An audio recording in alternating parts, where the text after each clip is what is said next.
भारत सरकार ने एक बेहद बड़ा फैसला लेते हुए चीन को तगड़ा झटका दिया है।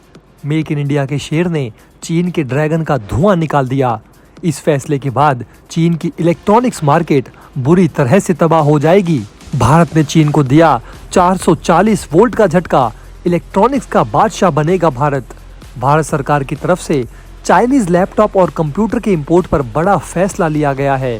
केंद्र सरकार की तरफ से नोटिस ने चीन की इकोनॉमी को जड़ से हिला दिया। भारत के इस फैसले के बाद चीन की अर्थव्यवस्था पर बेहद बुरा प्रभाव पड़ने वाला है।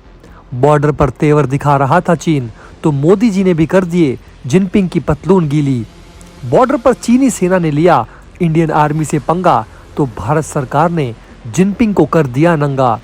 सरकार की ओर से एक नोटिस जारी किया गया है, जिसे देखने के बाद चीन खून के आंसू रो रहा है। सरकार द्वारा दिए गए नोटिस के मुताबिक भारत में HSN 8741 कैटेगरी के अंतर्गत आने वाले सभी लैपटॉप, टैबलेट और पर्सनल कंप्यूटर के इंपोर्ट पर बैन लगा दिया गया है। ये फैसला चीन के लिए बेहद गहरा सदमा माना जा रहा है। आपको बता दें दोस्तों कि अभी तक भारत अपना 75% से ज़्यादा लैपटॉप और पर्सनल कंप्यूटर चीन से मंगाया करता था, जिनकी कीमत तकरीबन $5.3 बिलियन है। भारत सरकार ने कुछ शर्तें रखी थी, जिसे चीनी कंपनियां मान ही नहीं रही थी, जिसके बाद मोदी सरकार ने अपना चाबुक चलाया और एक ही झटके में चीन की हेकड़ी निकाल दी। अब तक दुनिया भर की तमाम बड़ी बड़ी लैपटॉप कंपनियां चीन में अपना मैन्युफैक्चरिंग प्लांट सेटअप की हुई थी और वे चीन में लैपटॉप बनाकर भारत में बेचा करते थे। लेकिन भारत सरकार द्वारा किए गए इस पाबंदी के बाद अब एप्पल, सैमसंग, डेल और एसर जैसी लैपटॉप कंपनियों को भारत में ही अपना मैन्युफैक्चरिंग प्लांट सेटअप करना होगा, या फिर यूं कहें कि कंपनियों को चीन में ताला लगाना पड़ेगा। तो इसका मतलब ये है कि अब भारत में इन सभी कंपनी के फ़ोन्स के रेट बढ़ जाएंगे, क्योंकि ये सब चीन से ही इंपोर्ट किए जाते थे। और क्या आप लोग इस बैन के सपोर्ट में हैं? क्या भारत सरकार को ये बैन लगाना चाहिए था या नहीं? ये दोस्तों आप हमें नीचे कमेंट बॉक्स में लिखकर ज़रूर बताइए।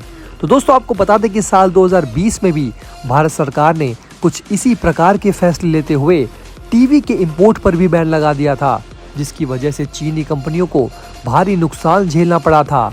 इतना ही नहीं, बल्कि सरकार ने कुछ साल पहले मोबाइल फ़ोन पर भी हाई टैरिफ बढ़ा दिया था, जिसके बाद स्वदेशी कंपनियों को ज़बरदस्त बूस्ट मिली थी। इसे चीन के लिए एक बड़ा झटका भी माना जा सकता है, क्योंकि वहाँ का इलेक्ट्रॉनिक्स मार्केट बहुत बड़ा है और इस तरह के इलेक्ट्रॉनिक गैजेट्स बेचने वाली तमाम बड़ी कंपनियाँ चीन जैसे देशों से ही भारत में सप्लाई पहुंचाती हैं।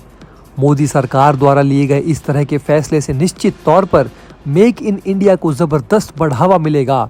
भारत देखते ही देखते मैन्युफैक्चरिंग किंग बन जाएगा।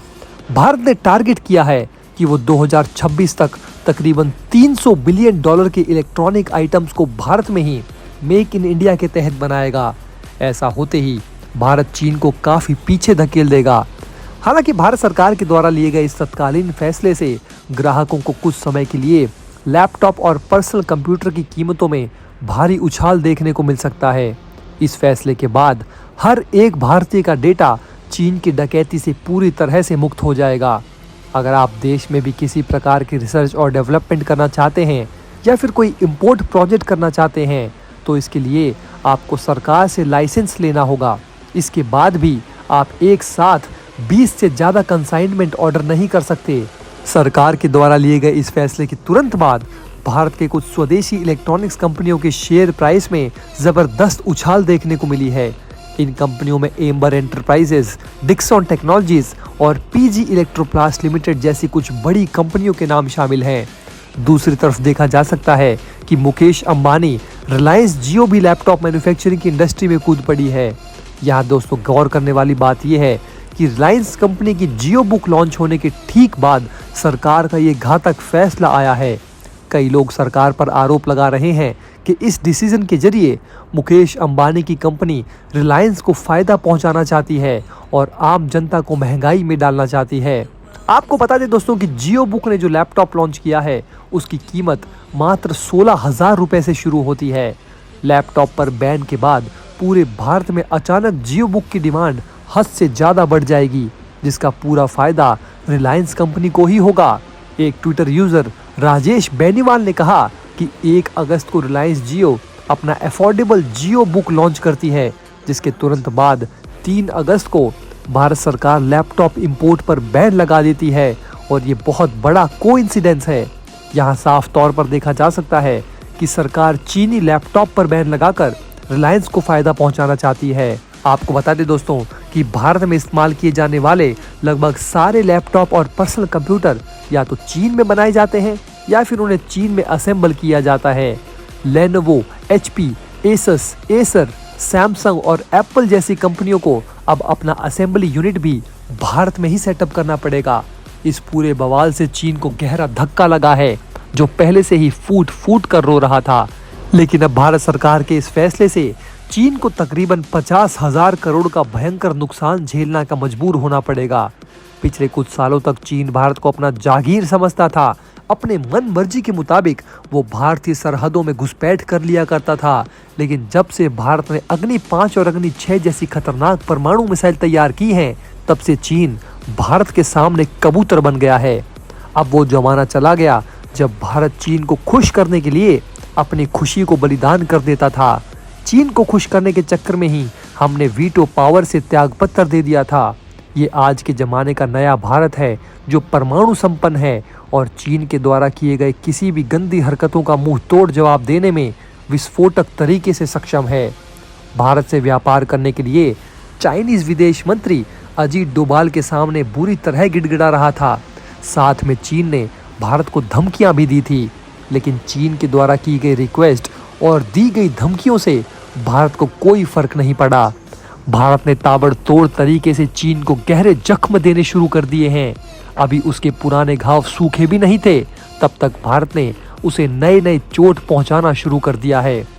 चीन के साथ यही बर्ताव करना बिल्कुल सही माना जाता है, क्योंकि चीन एक ऐसा देश है जिसने मौका मिलते ही भारत को नाग की तरह डसने का काम किया है। एक तरफ चीन भारत के साथ व्यापार करना चाहता है, वहीं दूसरी तरफ हुआ सरहदों पर हमारे इलाके में घुसपैठ करता है और साथ ही पाकिस्तानी आतंकियों के साथ मिलकर कश्मीर और मणिपुर में दंगे कराता है। इतना ही नहीं, आजकल तो चीन भारत को खूनी आहत पहुंचाने वाले पाकिस्तानी आतंकियों का साथ UNSC में भी जम कर देता है। भारत सरकार के द्वारा लिए गए इस धुआंधार फैसले को देश की साइबर सिक्योरिटी के लिए भी बहुत ज़्यादा महत्वपूर्ण माना जा रहा है। लेकिन दोस्तों, इस पूरे खबर पर आपकी क्या राय है? क्या ये फैसला सही है या गलत? ये राय दोस्तों आप हमें नीचे कमेंट बॉक्स में लिखकर ज़रूर बताइए। साथ ही साथ वीडियो को लाइक और चैनल को सब्सक्राइब भी जरूर करें। मिलते हैं आपसे अगले वीडियो में। जय हिंद।